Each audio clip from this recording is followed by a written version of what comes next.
E ele é alguém que a gente admira de tempo, assim, né? Curtindo na internet. Quem nunca viu a ministração no Excesso de Passado, né? Uau! Quantas palavras tão poderosas que esse homem já tem abençoado a nossa nação como um todo. E eu sempre falo, Deus, me dá o privilégio, eu sou como, né? I have a dream, eu tenho um sonho, né? Trazer aqui esses grandes homens. E hoje, pela graça do Senhor, né? Tenho o privilégio de receber o pastor Anderson. Eu quero já dar o microfone para ele ficar bem à vontade, ser um canal de Deus para abençoar a sua vida. Amém? Glória a Deus, pastor Anderson, por favor. Temos um berçário lá em cima, queridos, está ok? Eu vou pedir para o pessoal ficar, o mínimo de pessoas possível de pé, para ficar mais organizadinho aqui, tá bom? Eu não vou apresentar os visitantes, porque tem bastante visitante, tá? Então, mas sinta-se em casa, já falei, estou na casa do Pai. Deus te abençoe. Fica à vontade, a casa é tua. Até às 3 da manhã você pode ter.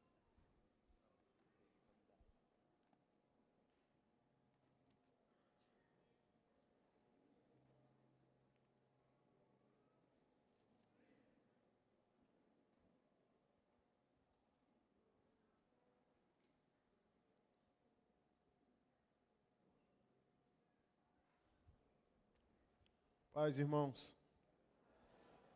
Abra sua Bíblia no Evangelho de Mateus, capítulo 25.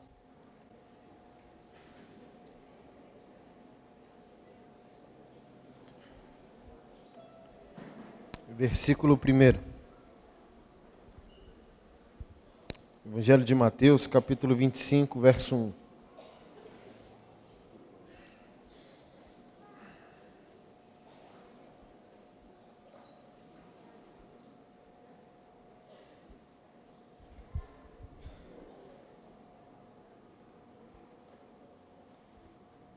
O reino dos céus será semelhante a 10 virgens que, tomando as suas lâmpadas, saíram ao encontro do noivo. 5 delas eram insensatas e 5 prudentes. Ao pegarem as lâmpadas, as insensatas não levaram azeite. As prudentes, porém, levaram azeite em suas vasilhas, juntamente com as lâmpadas.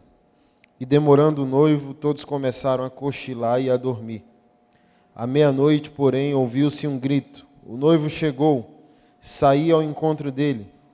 Então todas as virgens se levantaram e prepararam suas lâmpadas. As insensatas disseram às prudentes: dai-nos do vosso azeite, pois nossas lâmpadas estão se apagando. Mas as prudentes responderam: não, talvez não haja o suficiente para nós e para vós. Ide, porém, aos que vendem azeite e comprai-o para vós. E assim que elas saíram para comprá-lo, o noivo chegou. As que estavam preparadas entraram com ele para a festa do casamento, e fechou-se a porta. Depois também chegaram as outras virgens e disseram: Senhor, Senhor, abre-nos a porta. Ele, porém, respondeu: em verdade vos digo que não vos conheço. Portanto, vigiai, pois não sabeis nem o dia, nem a hora. Também o reino dos céus é como um homem que, ausentando-se do país, chamou seus servos e lhes entregou seus bens. A um deu 5 talentos, a outro 2, a outro 1, de acordo com a capacidade de cada um. Saiu em viagem. O que havia recebido 5 talentos foi negociá-los imediatamente e ganhou mais 5. Da mesma forma, o que havia recebido 2 ganhou mais 2. Mas o que havia recebido 1 foi, cavou um buraco na terra e escondeu o dinheiro do seu senhor. Depois de muito tempo, o senhor daqueles servos voltou para acertar contas com eles. Então, chegando o que havia recebido 5 talentos, apresentou-se-lhe mais 5 e disse: Senhor, entregaste-me 5, estão aqui mais 5. E o senhor lhe disse: muito bem, servo bom e fiel. Foste fiel sobre o pouco, sobre o muito te colocarei. Participa da alegria do seu senhor. Chegando também o que havia recebido 2 talentos, disse: Senhor, entregaste-me 2 talentos. Aqui estão mais 2 que ganhei. E o senhor lhe disse: muito bem, servo bom e fiel. Foste fiel sobre o pouco, sobre o muito te colocarei. Participa da alegria do teu senhor. Por fim, chegando o que havia recebido 1 talento, disse: Senhor, Eu sabia que és um homem severo, que colhes onde não semeaste e recolhes onde não plantaste. Então fiquei com medo e fui esconder na terra o teu talento. Aqui tens o que é teu. Mas o Senhor lhe respondeu: servo mau e preguiçoso, sabias que colho onde não semeei e recolho onde não plantei? Devias então entregar meu dinheiro aos banqueiros, e ao voltar, eu o teria recebido com juros. Tirai dele o talento e entregai-o ao que tem 10 talentos. Pois a todo que tem, mais lhe será dado, e terá com fartura. Mas ao que não tem, até aquilo que tem lhe será tirado. Lançai o servo inútil nas trevas exteriores, ali haverá choro e ranger de dentes. Quando, pois, o Filho do Homem vier na sua glória, todos os anjos com ele, então se sentará no seu trono glorioso, e todas as nações serão reunidas diante dele. E ele separará uns dos outros, à semelhança do pastor que separa as ovelhas dos cabritos. E porá as ovelhas à sua direita, mas os cabritos à esquerda. Então o rei dirá aos que tiverem à sua direita: vinde, bendito do meu Pai. Possui por herança o reino que vos está preparado desde a fundação do mundo. Porque tive fome e me deste de comer, tive sede e me deste de beber, era estrangeiro e me recolhestes. Precisei de roupas e me vestiste, estive doente e me visitastes, estava na prisão e foste visitar-me. Então os justos lhes perguntarão: Senhor, quando te vimos com fome te demos de comer, ou com sede te demos de beber? Quando te vimos como estrangeiro e te acolhemos, ou precisando de roupas e te vestimos? Quando te vimos doente ou na prisão e fomos visitar-te? E o rei lhes responderá: em verdade vos digo que sempre que o fizestes a um destes meus irmãos, ainda que dos mais pequeninos, a mim o fizestes. Então ele dirá também aos que estiverem à sua esquerda: malditos, afastai-vos de mim para o fogo eterno, preparado para o diabo e seus anjos. Pois tive fome e não me deste de comer, tive sede e não me deste de beber, era estrangeiro e não me acolhestes, estive nu e não me vestiste, doente e na prisão e não me visitastes. Então eles também perguntarão: Senhor, quando te vimos com fome, ou com sede, ou estrangeiro, ou sem roupas, ou doente, ou na prisão, e não cuidamos de ti? E ele lhes responderá: em verdade vos digo que sempre que o deixaste de fazer a um destes mais pequeninos, deixaste de fazê-lo a mim. E eles irão para o castigo eterno, mas os justos para a vida eterna. Pai, obrigado pela tua palavra, Senhor. E nós dispomos o nosso coração, Senhor, a entender o que ainda não entendemos. Em nome de Jesus.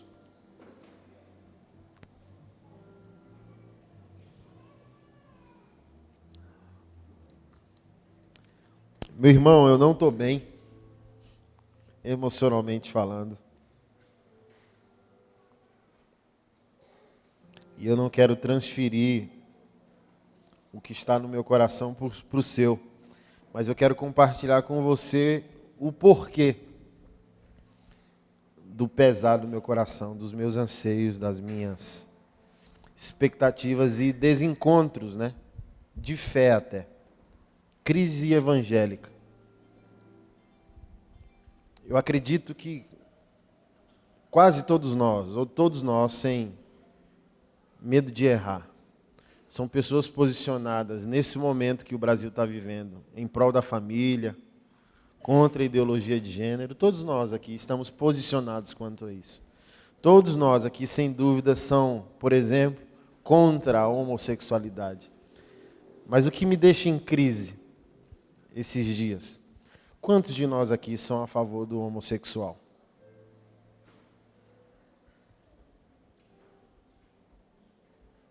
Quantos aqui não confundem homossexualidade com homossexual?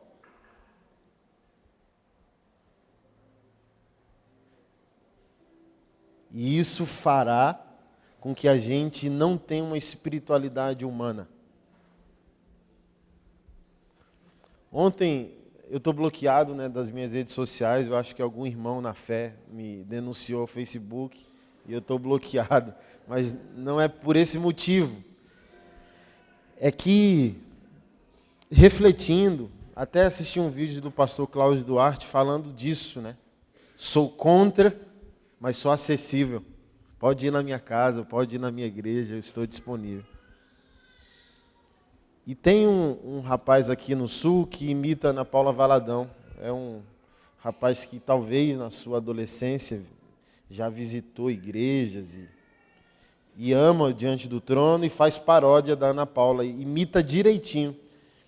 E eu ria muito com as paródias dele há 2 anos. Aí depois eu falei com a minha esposa, meu Deus, e se a Ana Paula visse um vídeo desse, será que ela não ficaria triste? Aí na outra semana, ele postou um vídeo junto com a Ana Paula. A Ana Paula amava e ri dele, né? Fala, meu Deus, ele me imita direitinho. E ontem eu entrei nas minhas redes sociais e tinha um vídeo dele com um travesti, um transexual, e os 3 cantando músicas do Diante do Trono, as antigas. Então, fazendo um medley, né? Cantando umas 10 canções. Coisa linda. Esteticamente falando, né? Não vou entrar no mérito do que você pensa sobre o assunto.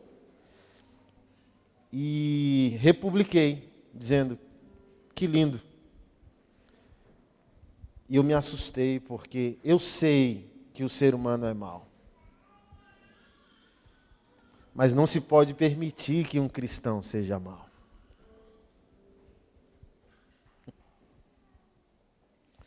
Uma mulher entrou nas minhas redes sociais e disse, você só pode ser gay. Eu disse, ei, eu sou casado, tenho 3 filhos, o meu ministério é respeitado em mais de 15 países. É sério. E é aquele choque de realidade que nós tomamos, né? Uma igreja combatente, com a espada na mão, dizendo, é pecado. E arranca a cabeça do pecador junto.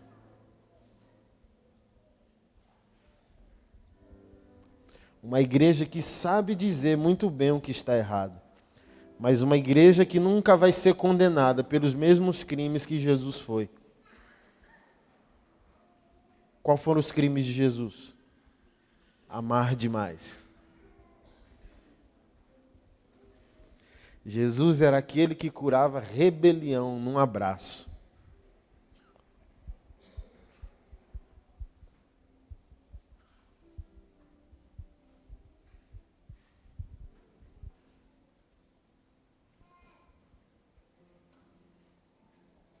Talvez o meu candidato para domingo seja o mesmo que o seu. Mas, querido, quanto da tua vida está convertido naquilo que é interessante para Jesus? Teu tempo, teu dinheiro? Tenta julgar a si mesmo agora. Porque é a análise de 1 Coríntios 11, da ceia. A gente acha, e a maioria de nós pastores ensina, que o examine a si mesmo é a análise circunstancial do pecado. É para se perguntar a si mesmo se na semana houve pecado que desabilite nossa participação. E é uma compreensão extremamente equivocada, porque quando a gente vai analisar o texto de maneira simples e honesta, a análise não é sobre o pecado da semana, porque o pecado da semana também já está na cruz. É uma análise de procedimento, comportamento. Ele diz, olha, há quem coma, mas há quem passe fome entre vocês. Vocês fazem mal, vocês congregam para o mal. Vocês vêm para a igreja e saem da igreja pior do que vocês entraram.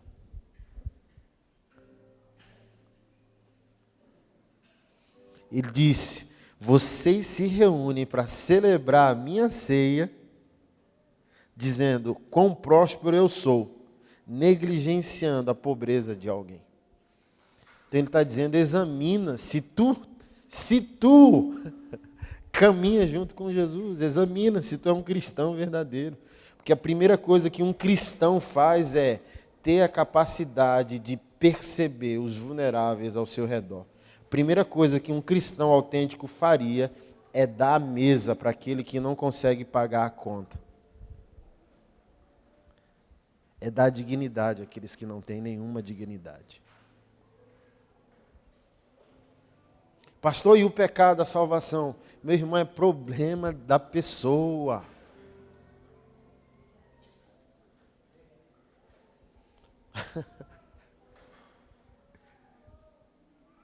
É problema dela, amado, se ela converte ou não. É bom ou ruim para ela. A nossa missão não é ser vigilante pior do que esse liberalismo que o Brasil se afundou moralmente, é o cristão vigilante da salvação alheia. É aquele fariseu que Jesus repreendeu, que não entrou e fica avaliando como os outros poderiam entrar.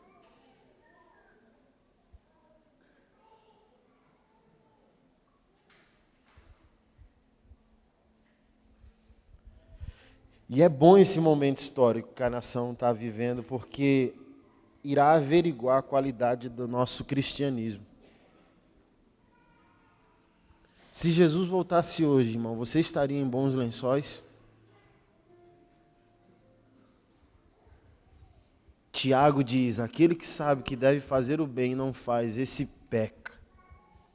Aí você acha que combater o pecado do outro te colocou em posição de destaque diante do Senhor. Condenar o pecado que o outro está cometendo não te faz ser santo.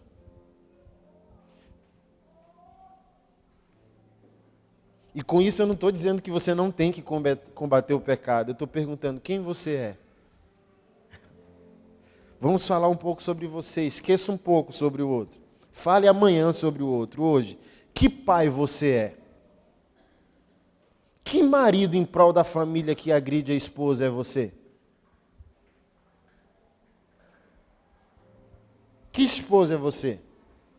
Que pastor é você que defende com unhas e dentes a igreja de porta dentro, mas não defende a igreja de porta fora? Consegue construir para si todo o império necessário, mas não consegue chorar com o órfão social. Vamos falar um pouco de você hoje. Se Jesus voltasse hoje, como você explicaria esse dinheiro todo na sua conta? Porque você diz que crê nele, e ele diz que você é estrangeiro e peregrino. Não é que você tem que ser pobre, é que sua prosperidade, como a dele, tem propósito. A prosperidade de Deus é missionária, a sua é?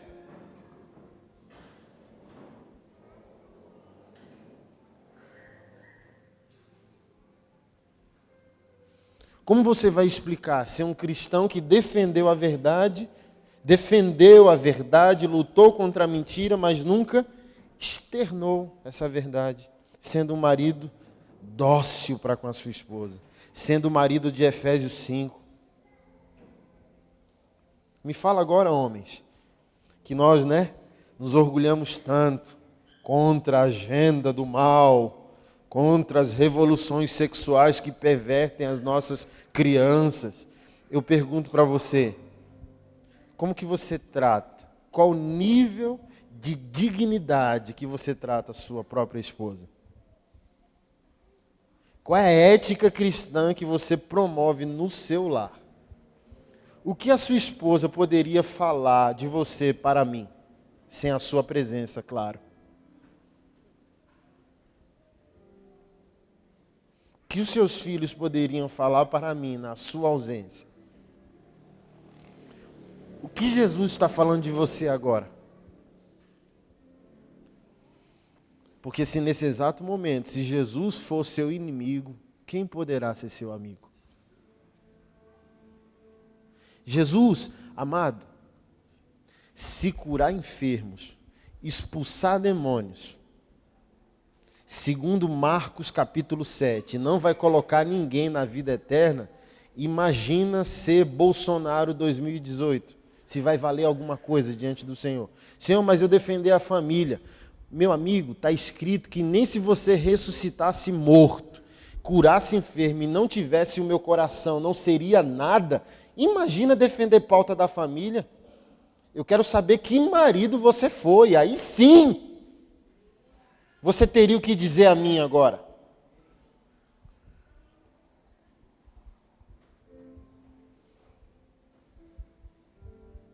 Mas que marido pró-família é esse? Que despreza a sua própria família? Que não é um pai intencional com seus filhos? Quantas vezes te viram na cidade com a tua família? Quantas vezes te viram no parque da cidade, domingo pela manhã com a tua família? Quantas vezes te viram no shopping com o teu filho? Quantas vezes te ouviram falar para a tua esposa, eu te amo?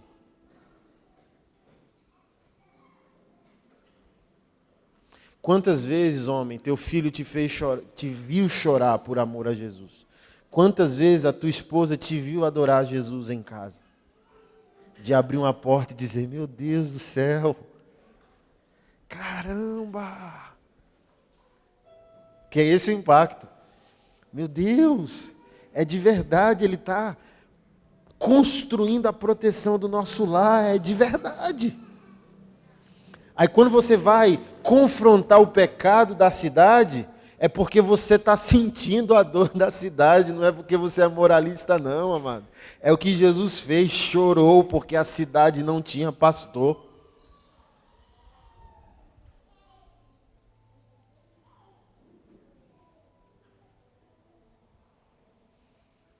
Esses dias eu fui pregar numa cidade, aí o pastor chegou para mim com tanto orgulho, dizendo, minha igreja é uma bênção, nós temos 700 mil reais em caixa. Aleluia. Aí eu ouço isso com tanta crise, porque se Jesus voltasse hoje, era provas no dossiê da eternidade para incriminar o pastor e toda a liderança daquela igreja. Senhor, nós somos uma bênção, olha o que nós construímos. Não, são uma bênção não. Por que não?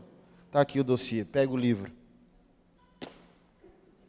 Não, mas a gente é tão excelente que nós temos caixa. Mas eu disse, onde eu mandei vocês na palavra terem caixa? Eu disse que o caixa de vocês era a construção de um tesouro onde a traça não corrompe, a ferrugem não rói, onde ladrão não escava e nem rouba. É o outro.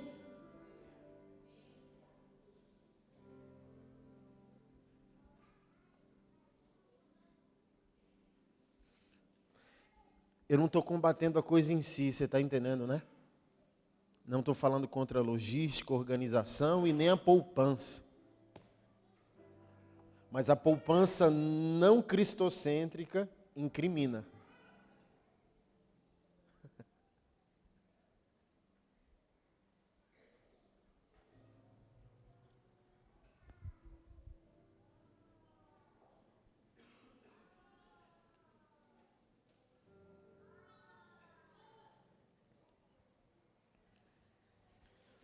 Eu creio, querido, que se no domingo as eleições não forem do jeito que a maioria de nós, como evangélico, está pensando ser, ouça esse pastor que vos fala, continua sendo um juízo de Deus. Glória, aprove ao Senhor que tudo vá bem domingo. E a gente começa a entrar numa estabilidade social, moral. Queira Deus. Mas se não for, já fica anotado, Deus está irado contra a nação. E Deus vai dizer, vai continuar, porque a minha mão está contra vocês. Eu sou o inimigo da nação. Eu continuarei julgando, principalmente os pastores da nação. Porque sabe por que bandidos ainda são louvados pelo povo como políticos? Porque o pouco que se fez, esse povo considera essas figuras políticas figuras paternais. Pais que os pastores não foram. Mães que a igreja não foi.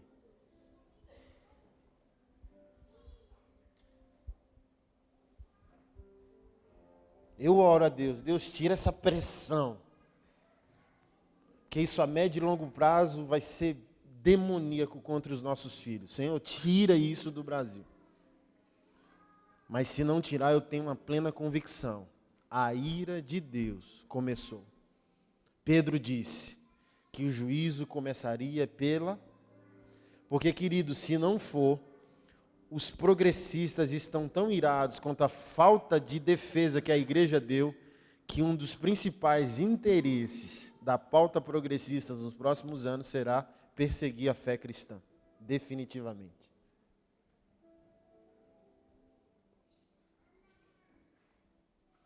E impedir a nossa liberdade de fé. E onde isso é bom, pastor Anderson? O Senhor vai esmagar, toda unção vem do esmagamento. Para você ter o azeite, você precisa esmagar. Deus está dizendo ao povo dele, coloca para fora o que existe dentro de vocês. A fé não é fé para o coração e para a mente, a fé também é fé para o toque, para os passos. 1 de João diz, concernente ao verbo que vimos, ouvimos e tocamos.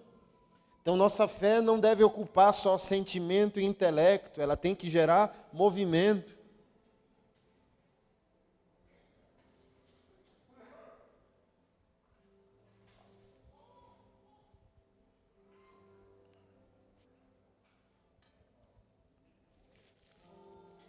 E nós gostamos é de barulho, querido, infelizmente.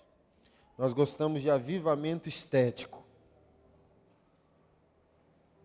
Quer um exemplo? Se faz uma oferta dizendo que você vai prosperar 100 por 1, você dá até um rim. Mas se falar que é para alguém, você dá troco. Se para falar que é para missões, você dá troco. Se falar que é para o próximo, você pensa.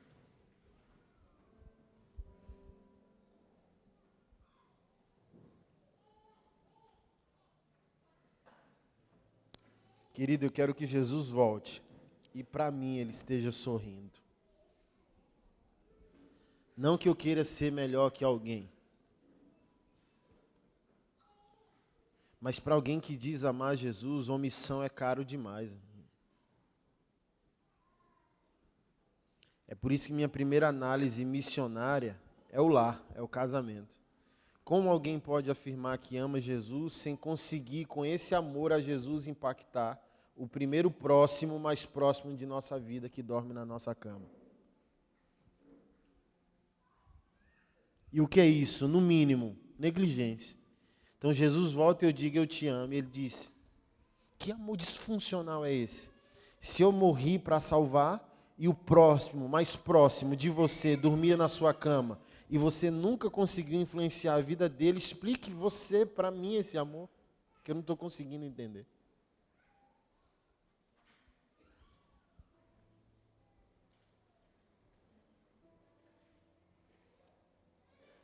Então, omissão é cara demais, amado, para Jesus voltar e eu ficar...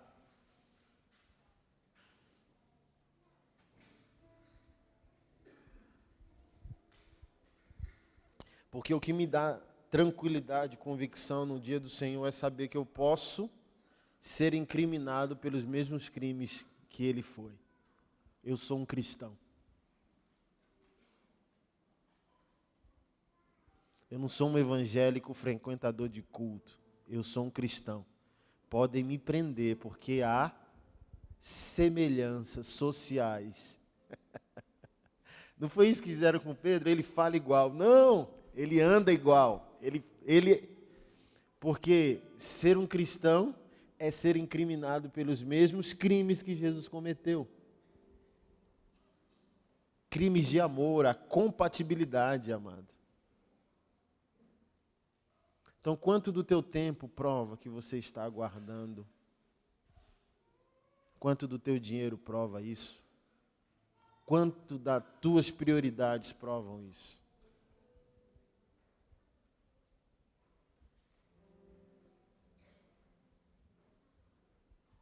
Se Jesus voltasse hoje, como seria essa conversa entre você e ele?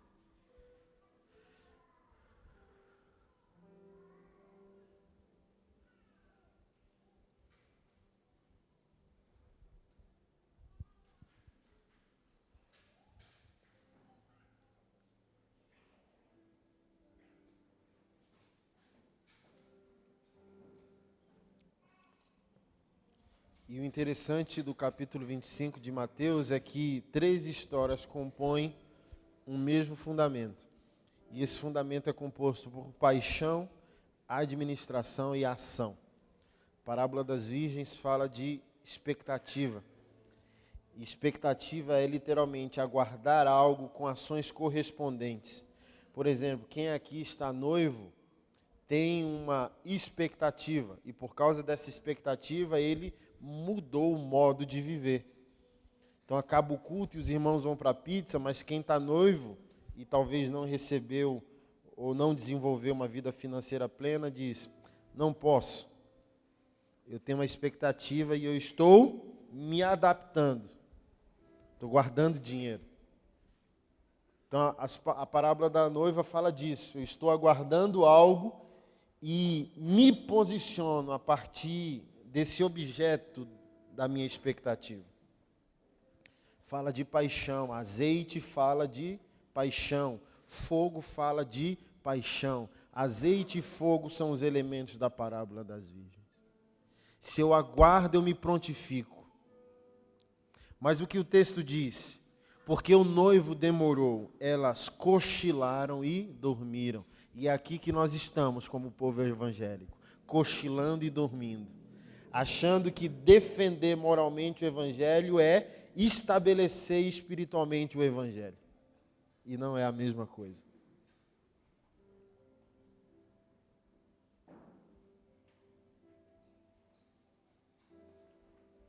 Estamos dormindo. Olha a mentira ali. Mas o povo não pode contra-atacar. Cadê a verdade? Mostra a verdade. Quantos de nós, como pastores, está pronto para essa diversidade que a revolução sexual estabeleceu? Quantos de nós? Quantos de nós, como cristãos? Está pronto a se envolver com o pecador sem se escandalizar com o pecado? Porque o Senhor não foi para a cruz porque não há pecado. O Senhor foi para a cruz porque há pecado. Então, a única coisa que um cristão não deveria fazer é se escandalizar com o pecado. Porque a cruz existe porque o pecado existe. Então, é respirar fundo, se controlar e mergulhar no problema. Mas a igreja nos ensinou o contrário. Quanto mais santo, mais fugitivo. Quanto mais santo, mais distante da cidade você está. E Jesus nos ensinou o contrário. Quanto mais santo, mais imerso no problema. Quanto mais santo, menos cheiro de anjo, mais cheiro de gente. Porque você tem o antídoto.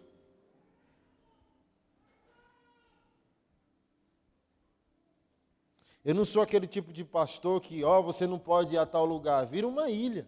Recortou o cristão da vida, subtraiu ele. Ele não pode ir na festa da família, ele não pode ir a nenhum lugar, ele não pode ir no shopping, ele virou um ET. E Deus o fez para ele ser uma interferência, ser uma sintonia do céu na terra. Ah, mas eles fumam, você fuma? Ah, mas eles bebem, você bebe? Ah, mas eles usam droga, você usa?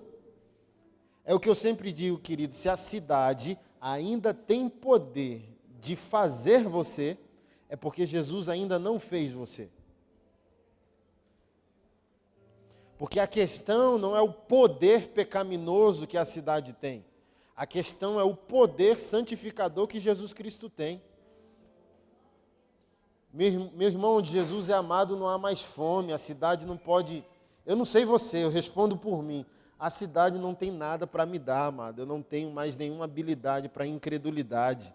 Até no dia mal, quando você diz, eu estou ruim, você não consegue perceber em você a capacidade de ser incrédulo, nem de pecar direito. Porque Jesus elevou seu paladar, ninguém pode dar a você a refeição que Jesus Cristo deu. Então, isso é uma conversa sem fundamento. A cidade só tem poder porque o poder de Jesus Cristo ainda não está operando em nós. Quem tem medo da cidade é porque reconhece suas limitações de amor por Jesus. Tem muitos rivais ainda. Aí é melhor, e eu recomendo, é melhor mesmo não ir para a cidade. Mas também não julgue quem está indo para a cidade. se essa pessoa ama Jesus de uma forma mais profunda que você. Porque olha o que nós estamos dizendo a partir desse padrão raso de santidade.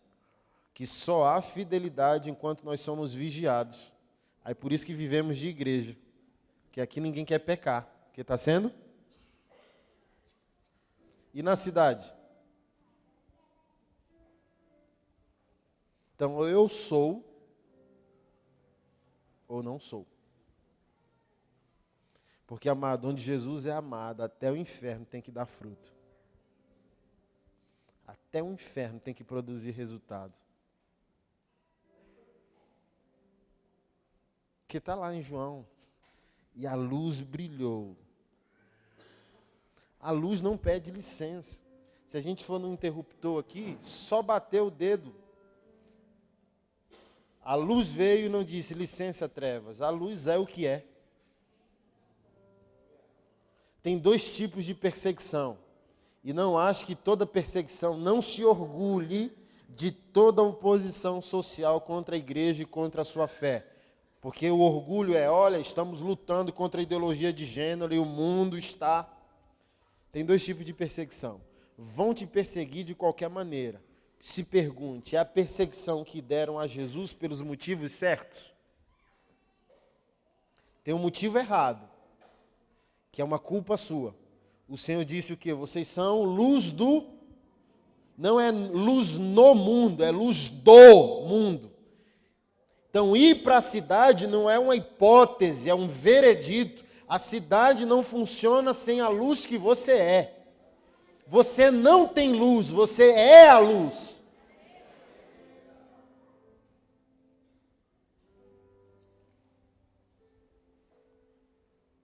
E vocês são o sal da terra. E nós sabemos que o sal tem diversas funções. Ele consegue dar sabor, ele consegue conservar. Então, antigamente não havia geladeira. A carne era preservada pelo sal. O sal consegue cicatrizar. Mas o sal incomoda, se for botado no lugar errado. Bote no olho. Então, nem sempre o cristão é um chocolate. Ele tem função de confrontar também. De dizer o que está errado também. Mas Jesus Cristo disse, se o sal perder suas propriedades, ninguém pode devolver a ele algo. Ele só serve para ser jogado fora e pisado pelos homens. Que sociedade vai nos respeitar porque nós atacamos o erro de todo mundo, mas a cidade não nos vê engajados com aquilo que era verdade no coração de Jesus?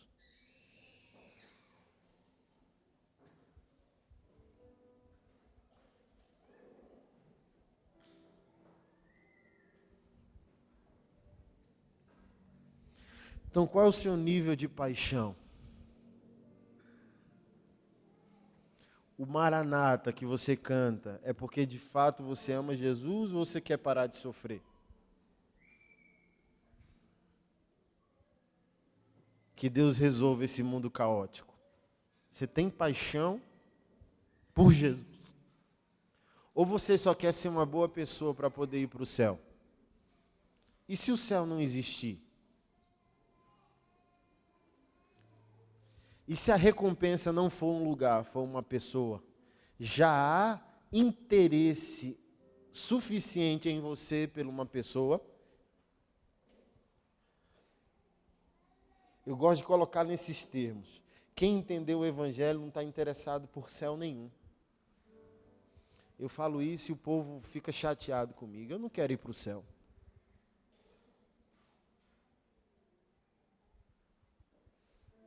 Ninguém aqui casa com alguém por causa da casa. Todo mundo casa de verdade, quando casa de verdade, pelo lar. E o lar se configura em qualquer lugar, debaixo da ponte, numa mansão, num apartamento. Porque é a companhia. E não a geografia. Então todo mundo está querendo ser moralista, gente boa, gente de família, para ir para onde? Para o céu. E não porque amam uma pessoa. Eu tenho medo da seguinte coisa. Jesus volta e diz, Não tem nem céu nem inferno não, gente. Sou eu mesmo. Eu tenho medo que a maioria da igreja evangélica levante e diz, se não tem inferno, tchau. Que as pessoas só não querem sofrer eternamente. Mas as pessoas não querem amar eternamente. As pessoas não querem viver como os anjos estão vivendo nesse exato momento, reagindo à glória do eterno. Santo, glorioso és tu. Não queremos amar uma pessoa, porque se nós tivéssemos amado uma pessoa, o nosso extrato bancário já estaria provando isso. Se você imprimir seu extrato bancário e perguntar o que é seu, o que é de Jesus, você vai tomar um susto baseado na pregação de hoje. É por isso que as coisas não estão acontecendo como deveriam, porque não amamos a Jesus. Amamos a recompensa. Casamos com Jesus pelo interesse da casa. Interesse geográfico e não interesse espiritual. Não queremos construir com ele um lar.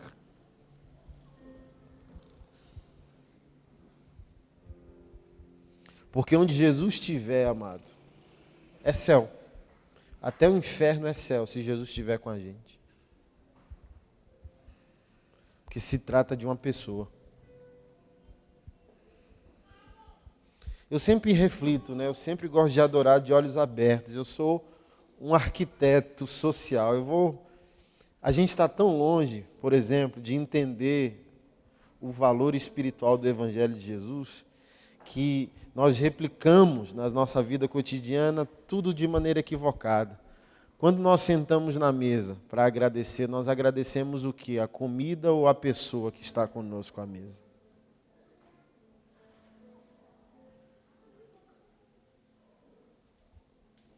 Porque discutimos coisa e não valor. É por isso que nós podemos combater a mentira, sem ferir a dignidade humana. Porque nós, como povo de Deus, defendemos valores.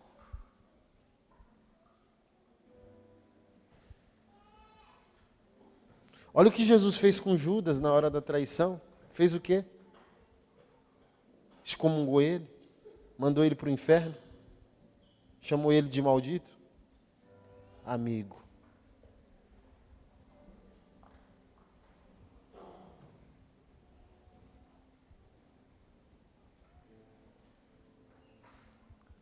Se você não tiver paixão, você só está sendo moral. Moralidade tem o seu valor, mas ele não é o evangelho na totalidade. Ele é só um holograma. O evangelho tem moralidade, amém? Mas a moralidade não é o evangelho na totalidade. Tem que ter paixão. Que é a paixão que movimenta. É a paixão que faz a gente pegar 3 ônibus pela pessoa que estamos apaixonados.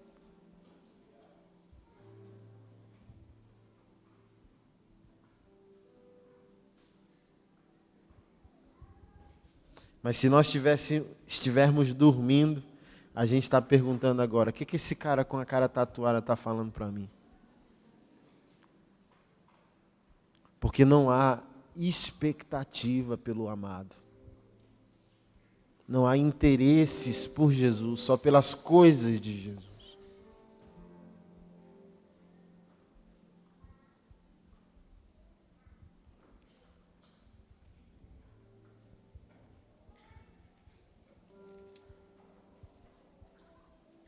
E o texto também fala de administração.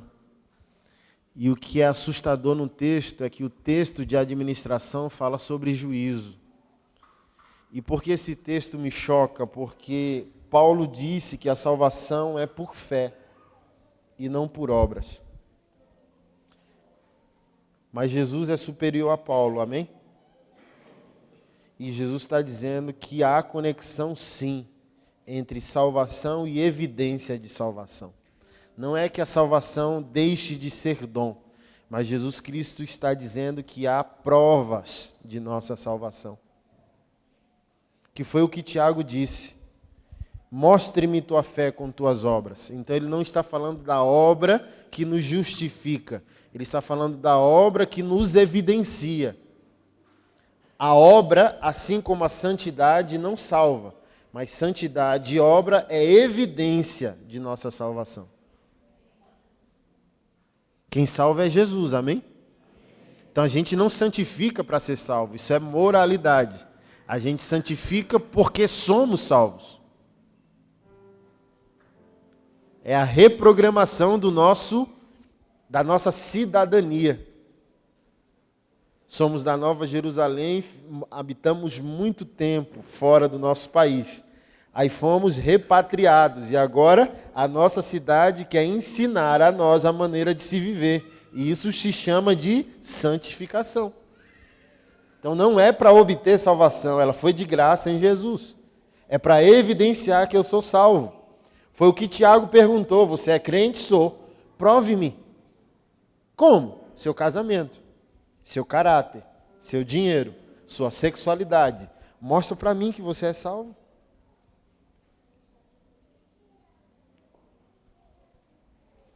Jesus Cristo diz que há conexão entre administração e juízo.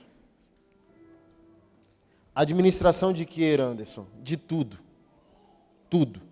Você vai prestar conta de tudo. Você vai prestar conta do filho que teve, do casamento que teve, de cada centavo que você teve. Porque o primeiro passo para prosperar em todos os aspectos da vida é entender que tudo já tem dono. Deus está fingindo que é seu. E a melhor coisa a se fazer é fingir também que é seu.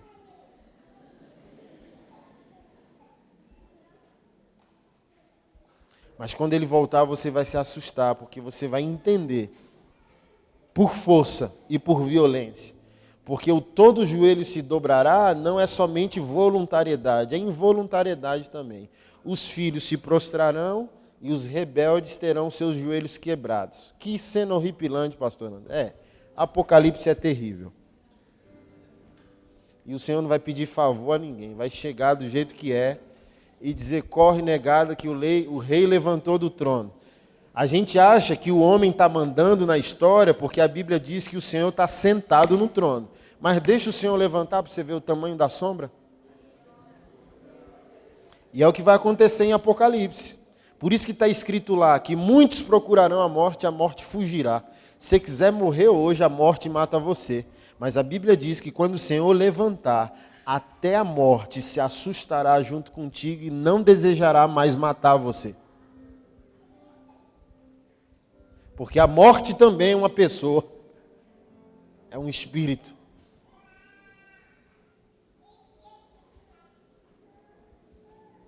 Tudo tem dono. É o primeiro passo para a prosperidade. E prosperidade é aquilo que habita todas as áreas da tua vida. Riqueza é aquilo que habita teu dinheiro, apenas. Mas prosperidade é aquilo que põe em movimento todas as áreas da tua vida. E quando o Senhor voltar, Ele vai dizer, me preste conta. De quê? Do seu filho.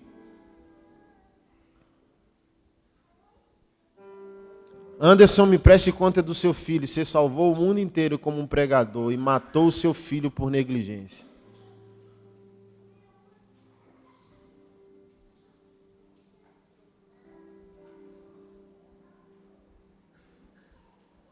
Anderson, me preste conta do seu casamento. Você foi um ótimo pai e um péssimo marido. E isso interferiu até na salvação da sua esposa. Preste-me conta.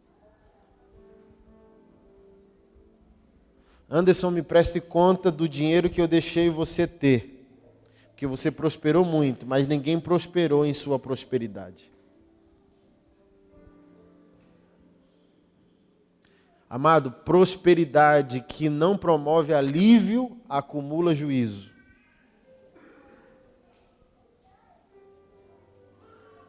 Porque a Bíblia diz, meu é o ouro, minha é... Você sabia que o Brasil não pode imprimir dinheiro? Que é simples na cabeça da criança. Imprime dinheiro, dá a todo mundo resolve a vida. O dinheiro só pode ser impresso a partir da riqueza da nação, que é medida pelo ouro. E o Senhor diz, é meu. Então o real não tem valor sem o coeficiente da riqueza nacional, que é medida pelo ouro. E Deus diz, eu estou fingindo que é de vocês, mas quando eu levantar, vocês vão ver a tragédia na qual está inserido. Lá em Isaías o Senhor disse, ai daquele que ajunta propriedade em cima de propriedade, até que ele se torne dono do mundo sem que haja habitação para todos. Não é socialismo, não é marxismo, não é PT, não é nada, é Bíblia. Ei! Se você se tornou dono de tudo, impedindo o outro de ter 1 metro quadrado para exercer a sua dignidade, você vai ter que me explicar isso. Tiago disse, ai dos ricos, que oprimem os pobres, que lucram a partir da negligência do salário dos seus funcionários. O Senhor não tarda, Tiago disse. Sabe por que Jesus fez o azorrague no templo? A gente acha que é pelo comércio. Foi pelo comércio, mas o comércio tem um fundamento social. Não sei se você gosta, é amante das Escrituras, mas as Escrituras estabeleceram um padrão na lei. É por isso que Malaquias 3,8 o Senhor disse que era roubado, mas um Deus espiritual não pode ser roubado materialmente, mas quando você estuda a palavra, você vai entender qual era a função do dízimo e das ofertas. Também era estabelecer uma logística social no qual Deus pudesse salvar pobres, viúvas, estrangeiros, peregrinos, órfãos. Então Israel se omitiu a Deus e Deus se omitiu socialmente. Deus, como espírito, não podia salvar mais as pessoas no âmbito social, porque o seu povo era rebelde a ele. E Deus diz, vocês me roubam. Como? No outro. Porque eu quero que um dia minha casa seja considerada casa de oração para todos os povos. Transcenda o hebreu, transcenda o judeu e consiga alcançar todas as nações, até as pagãs, coisas que você, judeu, não quer. Mas está lá, dito por Isaías, um dia minha casa será chamada casa de oração para todos os povos, e a palavra povos usada é a palavra gentilidade. O gentil é o não hebreu, é o não circuncidado, é qualquer um, é o pagão, na linguagem hebraica. Então o templo foi construído e o templo tinha o átrio de Israel, o pátio dos sacerdotes, o pátio dos homens, o pátio das mulheres e o átrio exterior. E o átrio exterior era onde o gentil podia ouvir o culto, mas nunca participar do culto, porque o culto era só para o hebreu, só para o judeu. Tinha uma placa dizendo, o gentil que transpor essa linha responderá pela própria vida. Então ele poderia até morrer, o gentil, se entrasse. Ou por Deus, julgado, ou pelos homens, de alguma maneira. Então Jesus, como judeu, fez o que naquele dia? Foi para o templo adorar a Deus. E quando Jesus estava indo, Jesus viu o comércio. Onde? No pátio dos sacerdotes? No pátio das mulheres? No pátio dos homens? No pátio dos gentios. Qual foi a ira? Não sobra nada para esse povo. E o pouco que sobra, vocês como judeus ainda subvertem. Antes de Jesus pegar o chicote e arrebentar com a negada, o que ele disse? Vocês não leram o que está escrito? Minha casa será chamada casa de oração para todos os... Aí o Senhor disse, corre, negada.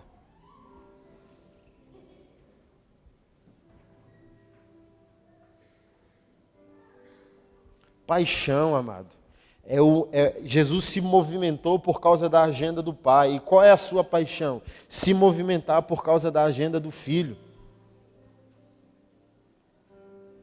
Aprender a administrar todas as coisas para a glória de Jesus. Você percebeu duas coisas. Gente rica está empobrecendo. E gente abençoada não está sendo mais abençoada. Parece que o milagre não é a rota mais da tua casa. Às vezes você está orando e hoje eu vou responder a você. Deus, por que parou algumas coisas na minha vida? Eu vou responder para você hoje. Porque onde o céu promove milagre, Jesus quer aumentar a responsabilidade. Jesus analisou você numa timeline e Jesus disse, vou parar de fazer. Por quê? A infidelidade na administração. Empresas estão fechando, empresários estão falindo, e você está fazendo voto, campanha, orando, pedindo a Deus, buscando estratégias, amém. Mas se Deus for teu inimigo, quem pode ser teu amigo? Às vezes o problema é o quê? Missionário. A prosperidade que você teve um dia te deu conforto, mas não deu alívio a alguém. Aí o Senhor fez o quê?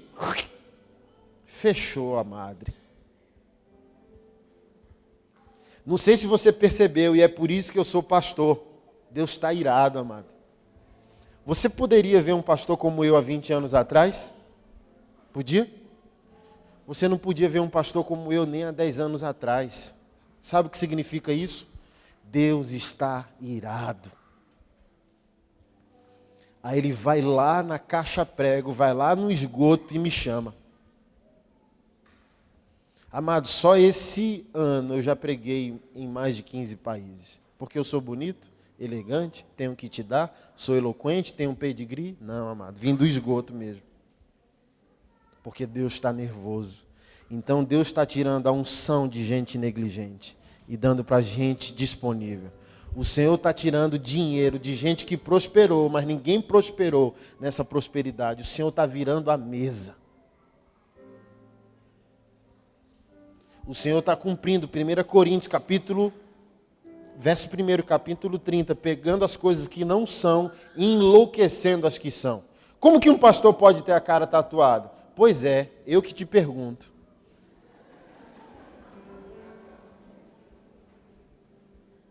Porque você acha que é uma escolha minha? Vai reclamar com quem me chamou. E quem me chamou está nervoso, porque o terno o traiu. Os imperadores da fé traíram o coração dele. E ele está irado. Tem um teólogo que diz, eu tenho uma boa notícia, Jesus está voltando. E eu tenho uma má notícia, ele está muito nervoso. Contra quem? O mundo? Não, contra a sua casa.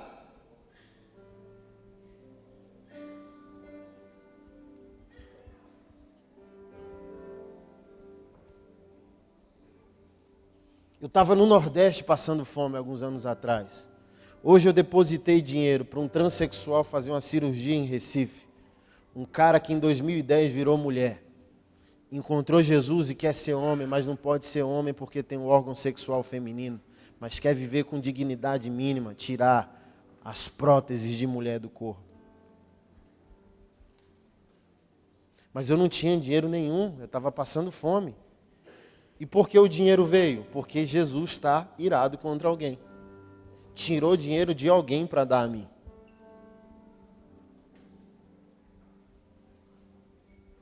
E é isso que está acontecendo. Sabe o que está acontecendo no Brasil? Os grandes pastores estão em crise.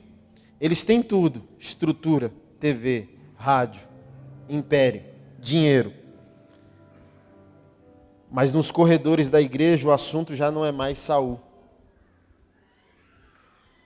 O assunto é Davi. Porque ele diz, eu tenho tudo, eu sou o rei. Mas nos corredores o assunto já não é mais o que Saul construiu para si. É o que Davi está construindo para o outro.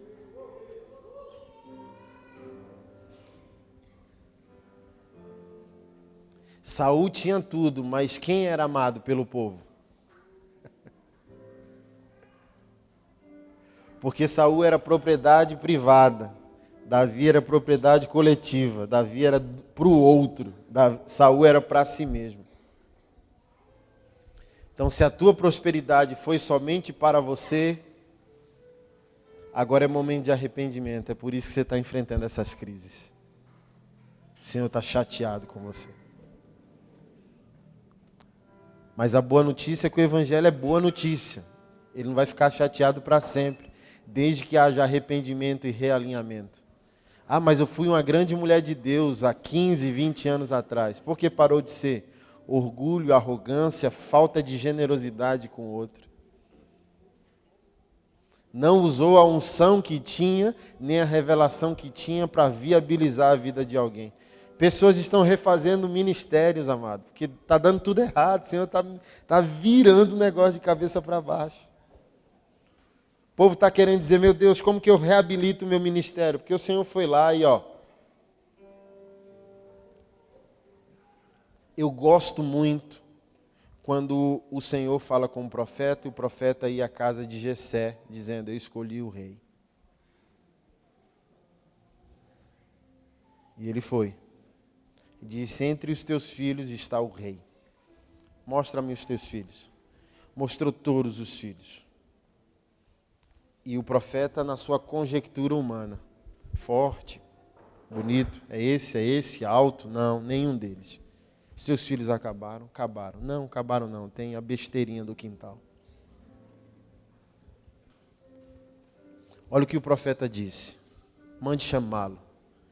E ninguém sentará até que ele chegue.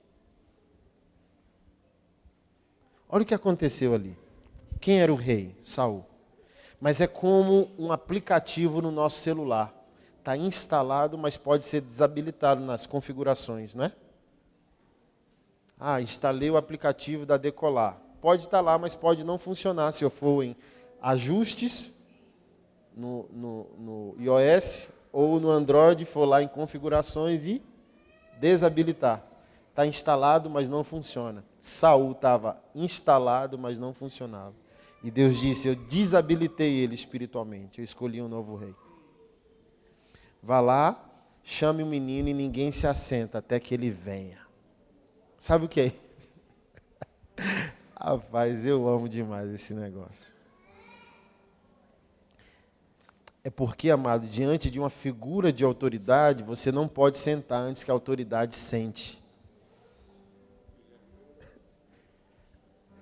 No quintal do pai, no esgoto social, como eu disse, esquecido. Lembra de Salmos 8, se não me falha a memória? O Senhor vestiu a humanidade de honra e majestade. Ele escreveu aqueles salmos por causa da lembrança. Meu Deus, eu não era nada. E sendo nada no quintal do meu pai, eu fui vestido de honra, glória, majestade. O profeta disse, em outras palavras, o rei está na casa. Aos 15 anos, mas já é o rei, ninguém senta antes da autoridade máxima chegar. É isso que está acontecendo nesse exato momento. Por isso que eu quero que, no mínimo, você tenha temor. Avalie o seu nível de paixão. Avalie o seu nível de administração. Como você está administrando aquilo que não é seu? Por que ser um marido melhor? Porque a esposa não é sua. Por que ser um pai melhor? Porque o filho não é seu. Por que ser mais justo? Porque a sociedade não é sua. Por que não aceitar suborno? Porque a sociedade não é sua.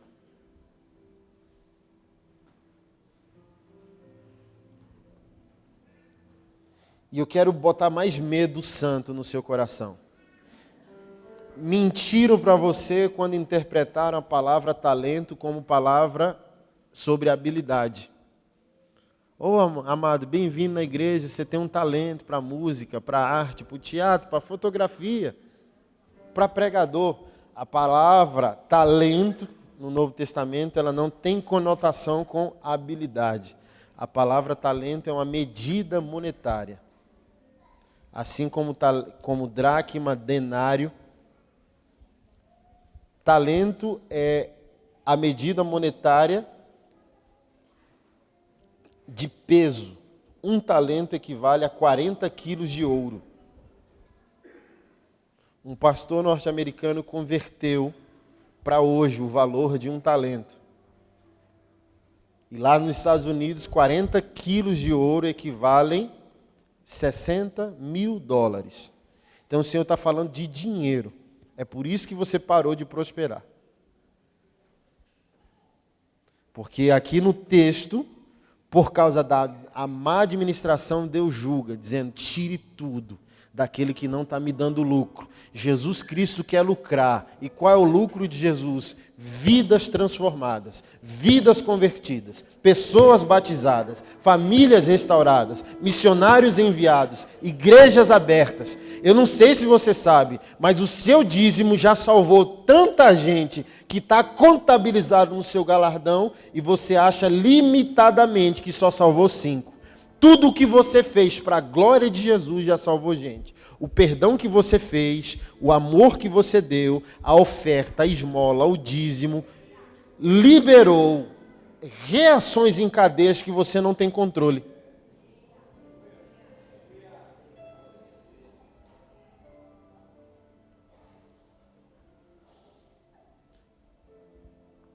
Nós, pastores, como quando vivemos as crises da quantidade, achamos que quanto menos, mais. Eu gosto de uma igreja pequena, porque uma igreja pequena pode ser família. Querido, o problema do evangelho nunca é quantidade. Da cruz sozinho ele construiu uma cidade. E lá em Apocalipse diz que o número era incontável. O grande problema não é a quantidade, é a qualidade com a qual se reproduz essa quantidade. O Senhor quer lucro. Se o Senhor morreu por gente, o Senhor quer 20 pessoas na eternidade, é?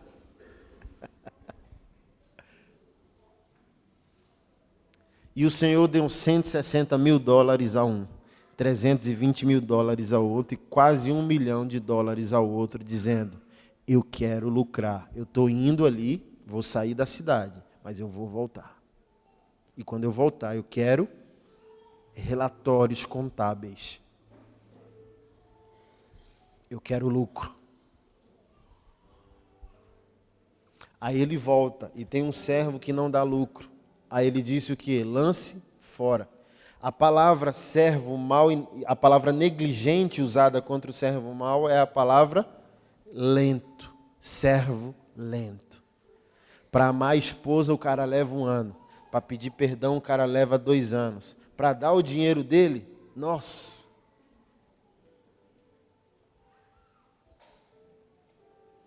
E amado, onde tem servo lento, Jesus cansa, levanta e...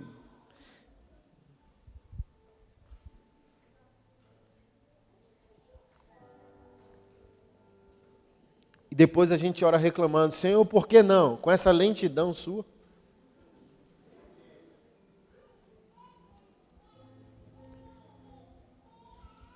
E o texto se conclui com a ação. A fé produz uma evidência. O Senhor falou sobre ovelhas e bodes. Tanto a ovelha como o bode não tinham consciência do mal e nem do bem praticado. Então a morte de Adão se torna tão entranhada em nós que podemos não ter consciência do mal. Defendemos a família, mas somos contra a família porque não botamos a agenda de Jesus para funcionar. Por exemplo, isso aqui é pecado. Essa pauta filosófica aí do progressismo é pecado. Mas pastor não ensina homem a ser homem. A não ser machista, a não ser estúpido, a não ser violento. A lavar louça em casa, e lavar louça não causa impotência sexual. Nenhum pastor sobe no púlpito para ensinar que função doméstica não é feminina, é familiar. Porque a Bíblia diz que Deus fez uma ajudadora, ou seja, Eva veio ajudar o que estava sendo feito.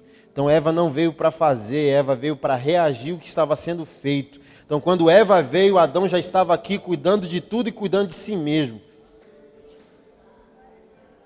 Então o filho não é da mulher, o filho também é teu. E você vai prestar conta. Ou você acha que é cristão escravizar uma mulher aos seus deleites domésticos?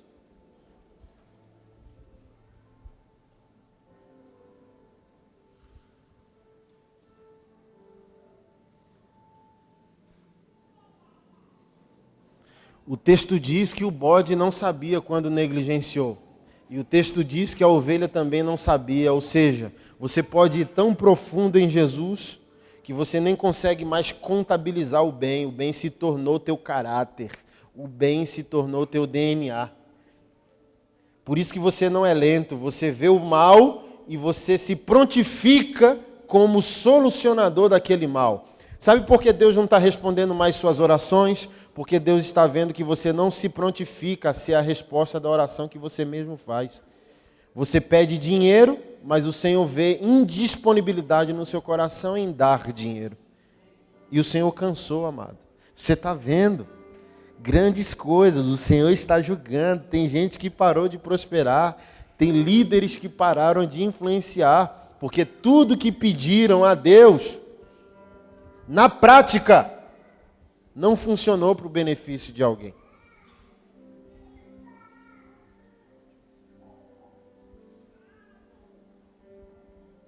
Paixão, administração e ação. É o fundamento do momento para colocar a nossa vida no movimento cristocêntrico real. Paixão por Jesus, a administração daquilo que não é nosso e ação.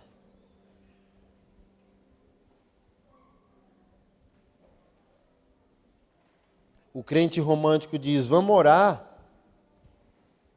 como se agir em algumas ocasiões não fosse a oração em si, né? Tem alguém passando fome, vamos orar. Oh Deus, resolva a fome daquela pessoa. Tem uma mulher sofrendo abuso doméstico. Oh Deus, vamos orar.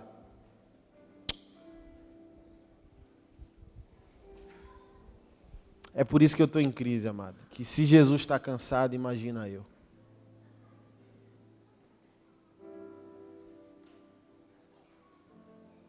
Deus está procurando pessoas disponíveis para uma nova construção, uma nova lógica de vida.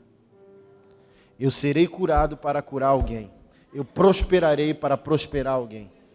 Tudo que Deus fazer em mim, por mim, Deus também vai fazer através de mim. É esse o momento. Quem poderia acusar a igreja de alguma coisa se os pastores fossem pais?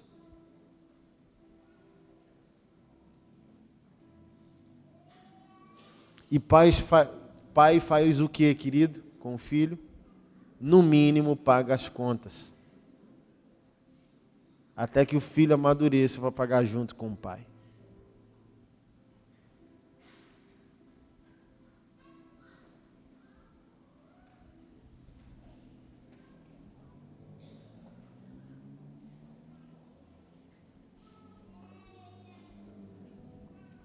Não deixa Jesus voltar e ter que te julgar. Questione a si mesmo hoje, investiga teus motivos.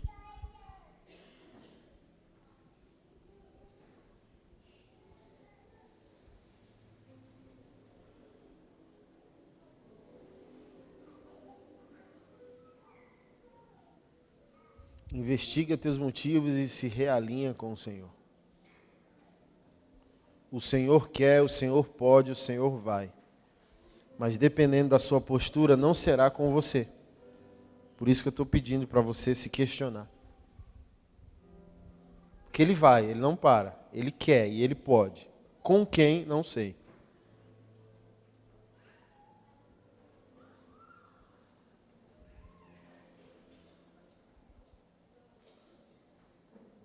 Ele só quer um coração disponível.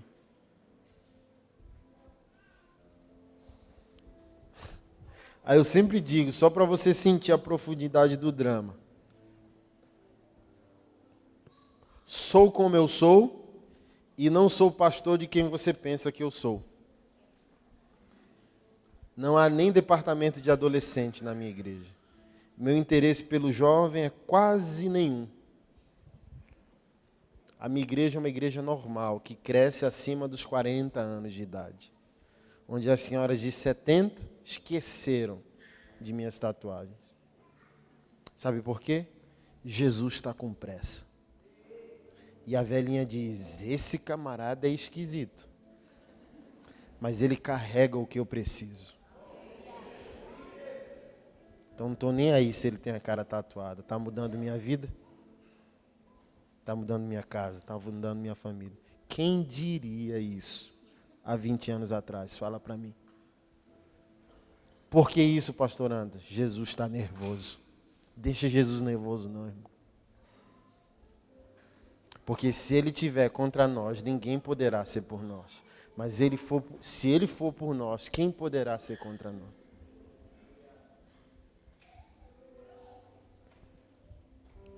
Eu tenho uma profetisa intercessora minha em São Paulo, uma senhora negra, 60 e poucos anos, tia de um jogador do Corinthians.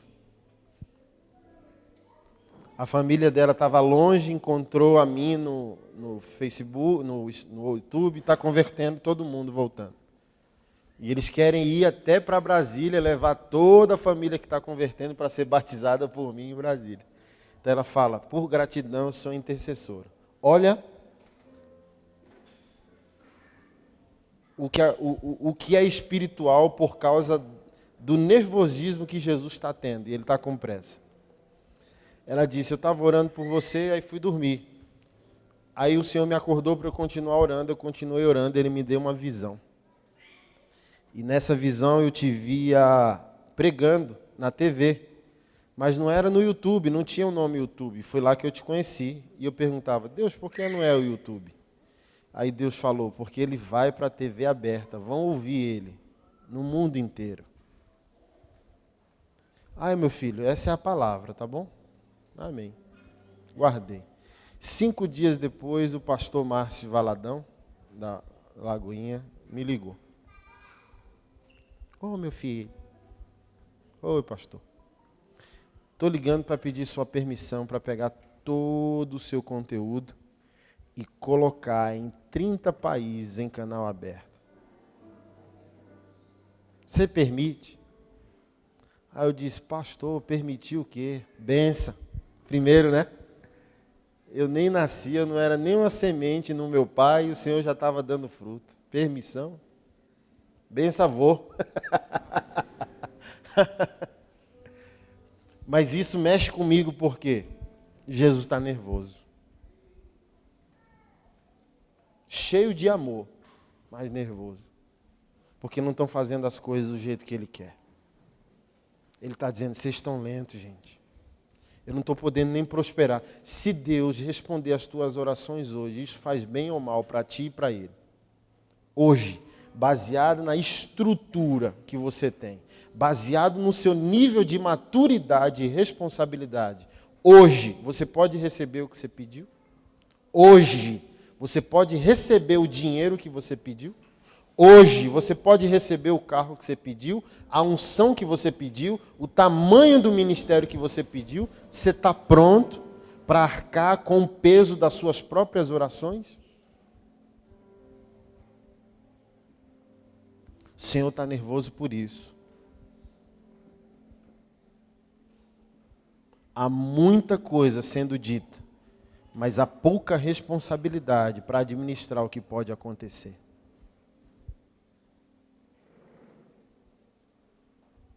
Deus quer prosperar a gente com coração paterno e materno pelos que sofrem.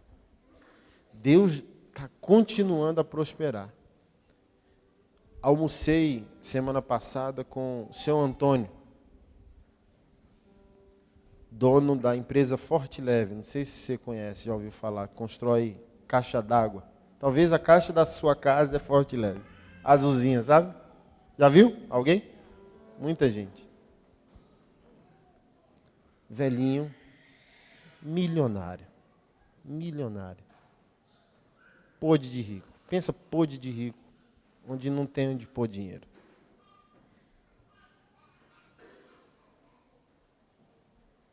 E um dia o Nordeste veio até ele, alguém disse, Senhor Antônio, o senhor já pensou no Nordeste? Ajudar o povo nordestino? Aí veio um rema. Aí ele disse, Deus, se é para eu investir no Nordeste, eu quero fazer uma prova com o Senhor, eu quero fazer um voto com o Senhor. Faz tal coisa e eu entro. Aí Deus fez essa tal coisa. E hoje, Forte Leve é a maior empresa missionária da América do Sul e talvez do mundo. Posso ousar dizer isso. Hoje ele tem 150 famílias missionárias de carteira assinada. com carro próprio. Hoje ele tem uma instituição que mapeia o Nordeste, leva água, dignidade, educação, empresas para o sertão nordestino. Eu pergunto para você, por que essa empresa não para de crescer, mesmo diante da instabilidade da crise que o Brasil viveu? Porque ele deu lucro, irmão, ele não deu prejuízo, não.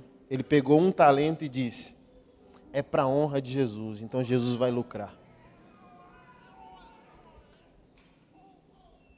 Só por isso que as coisas pararam na minha e na sua vida. Porque Jesus não está lucrando. Qual o percentual da tua empresa foi investido na vida de alguém? Da tua vida pessoal. Além do teu dízimo, das tuas ofertas, qual o bem que você fez a alguém com o seu dinheiro? Porque, amado, falando de conceito de prosperidade, o poder não está nos 10, o poder está nos 90. Porque para o religioso, os 10 desobrigou ele moralmente de Deus. Pegou os 10, botou no altar e deu um pulo para trás, dizendo, agora eu posso viver a vida do meu jeito. É por isso que os 10 não promoveu prosperidade. Porque o poder não está no que eu dou, está naquilo que eu ainda consigo reter. Porque entendo que não é dele, é meu. E isso vai fazer o quê? Empobrecer. Eu dou os 10 com medo que ele fale mais. O bom crente é assim, tome 10 e não fale mais nada, por favor. Porque você sabe que como dono ele pode falar.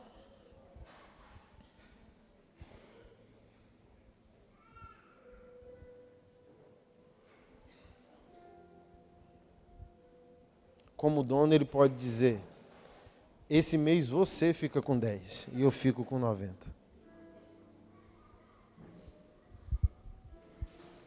Ano passado um pastor me ensinou que uma nova roupa pode ser uma reforma que está acontecendo no interior.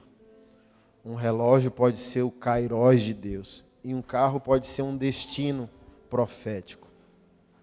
Aí eu disse, caramba, me impactou muito essa leitura. Chama Economia do Céu. Esse pastor falou, eu nunca vi uma linguagem dessa e eu sempre acho estranho isso. Esse pastor disse que há um anjo no céu responsável pelas finanças.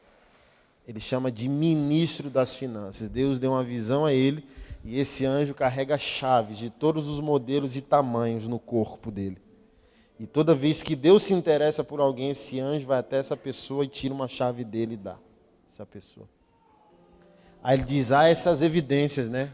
Deus me deu a possibilidade de ganhar ou comprar um carro. Ele diz, Deus está liberando um destino. Deus deu a você o privilégio de comprar ou ganhar um relógio, um kairós, é agora o tempo. Ou você comprou ou ganhou uma nova roupa. Algo que está dentro de você está saindo para fora de você. Aí nossa, fiquei com preconceito, porque era uma linguagem nova, mas disse, que tudo que é novo gera incômodo, sim ou não? Aí eu disse, Deus, eu vou para o carro. O que, filho? Quer carro? Eu disse, não, eu quero dar carro. Eu quero dar carro para as pessoas.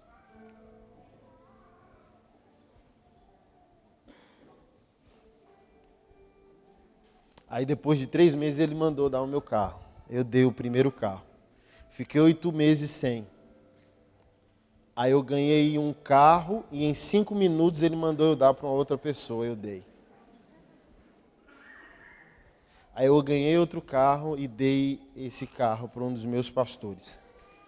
Aí eu fui pregar em Vitória, quando eu desci no aeroporto, alguém foi me pegar e me deu um carro 0 quilômetro. E na hora que eu recebi, Deus disse, não é seu o carro.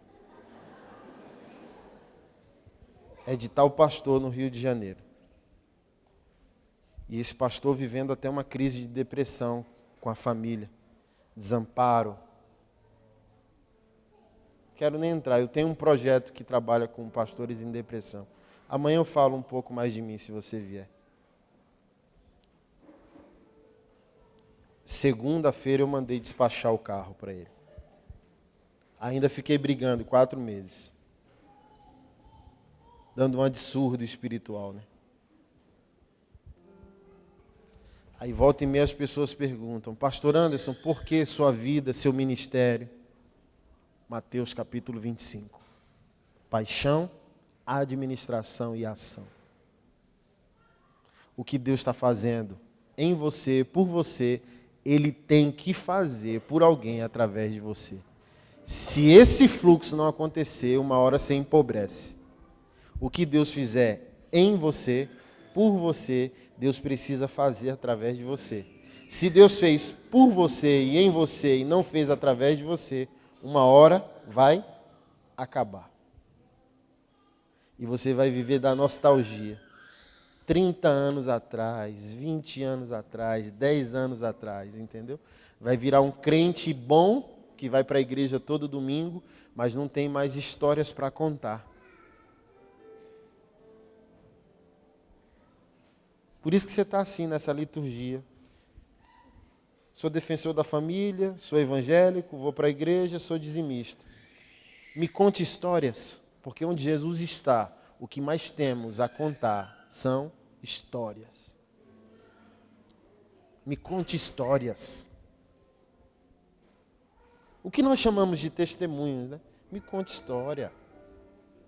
Que Jesus fica irritado com religião. Jesus odiava a religião. Jesus confrontava religioso. O Senhor gosta de comer, porque na hora de comer, os corações se abrem para contar o quê? Histórias. O que Jesus mais fez na Bíblia? Comeu.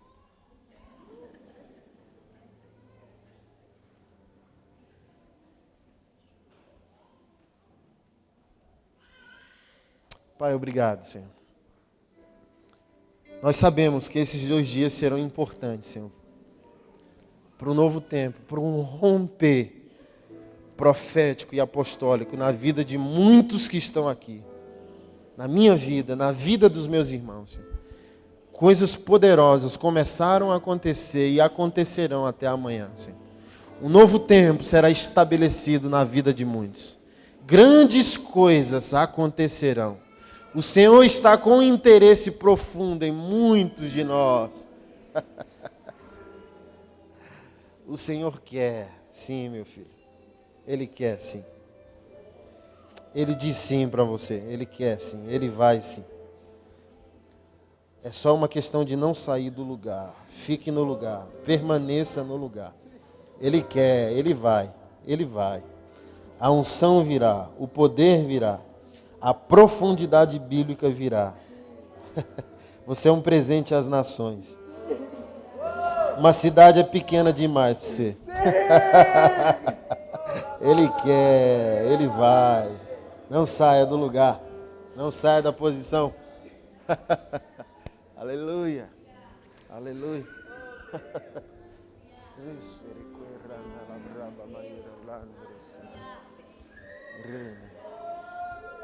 O Senhor manda te dizer que prosperidade é o teu sobrenome. Sonhos ainda não acabaram, possibilidades não acabaram. Deus é Deus de surpresas e presentes inesperados. Guarde esse dia, prosperidade é o teu sobrenome.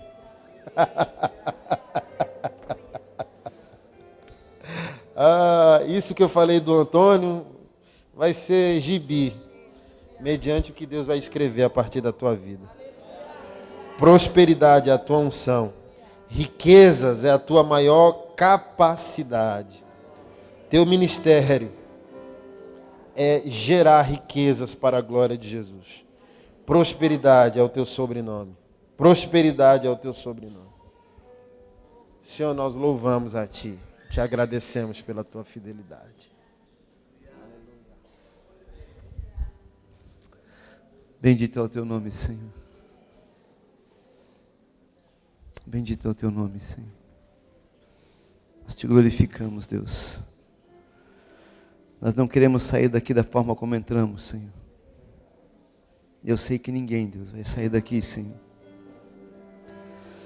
Deus, sem levar no coração, Deus amado, Deus, uma atitude de mudança, de transformação. Porque realmente, Deus, a Tua palavra, Senhor amado, ela não volta vazia. Faz o que lhe apraz. Foi o Senhor quem convidou cada um para estar aqui nessa noite. O Senhor enviou um convite para cada um. O Senhor chamou os seus filhos porque o Senhor queria falar aos seus filhos. E como filhos nós ouvimos, e muitas vezes o filho se sente desconfortável ao receber uma palavra de orientação do pai, parece que vem como algo duro. Mas o amor é firme, o amor transforma. E essa é uma palavra regada, uma palavra, Senhor, untada, besuntada, Senhor, de amor, Pai. Há muito amor em cada palavra, Senhor. E eu louvo a Ti pela vida do pastor Anderson, e eu louvo a Ti porque o Senhor tem, ó Deus, falado através da vida dele. Nós como igreja, Senhor, queremos nos moldar, queremos ser transformados. Tua palavra diz até que cheguemos à estatura de varões perfeitos. Nós não chegamos ainda. Mas hoje, Senhor Deus amado, como Ele disse, que possamos guardar esse dia, porque algo começou a mexer no nosso coração. Algo começou a mexer no nosso interior. E eu te louvo, Deus, em nome de Jesus. Te louvo, Deus. Fica de pé, meu querido. Fica de pé em nome de Jesus. Amém? Pastor Anderson, ele lançou um livro novo agora. Ele enviou essa semana já. O livro era para ter chego hoje, mas não chegou. Era para chegar hoje à tarde. Então amanhã pela manhã vai estar aqui o livro. Então amanhã você vai poder pegar fresquinho o livro novo do pastor Anderson. E amanhã traz o seu GC, traz a sua célula, traz o seu grupo, traz todo mundo. Amanhã vai ser a cereja, o néctar. E vai ser muito maravilhoso. Amém? Olha para essa pessoa linda que está ao teu lado e fala: Deus tem planos, Deus tem propósitos a realizar na sua e através da sua vida, porque Ele te ama incondicionalmente. Amém? Obrigado, Deus, por esse banquete que o Senhor nos deu, Senhor. Obrigado, Senhor, pela revelação da Tua palavra.